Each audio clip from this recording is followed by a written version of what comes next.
Радувајте се во Господа. Радувајте се секогаш во Господ и пак ќе кажам, радувајте се. Стих 4. Августин од Хипо еднаш се молел: О Боже, наш вистински живот е.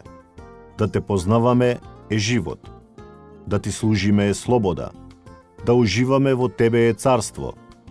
Да те славиме е радост и среќа на душата. Кога првпат ја прочитав оваа молитва, сватив дека радоста и задоволството не се само во тоа како се чувствувам. Како млад христијанин, на стихови како Филипјаните 4:4, гледав како на повик кон духовен оптимизам. Тие стихови даваат чувства на духовност со слеп оптимизам, како надпревар за да се види кој од нас може да биде најсреќен. Додека растењето во нашиот однос со Бог може да донесе расположеност и радост. Радувањето во Господ повеќе се однесува на блискост и интимност.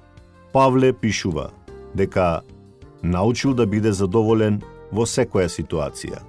Стих 11. Клучот се наоѓа во зборот задоволен. Во оригиналниот грчки овој збор значи само доволен, но не како што го разбираме во 21. век.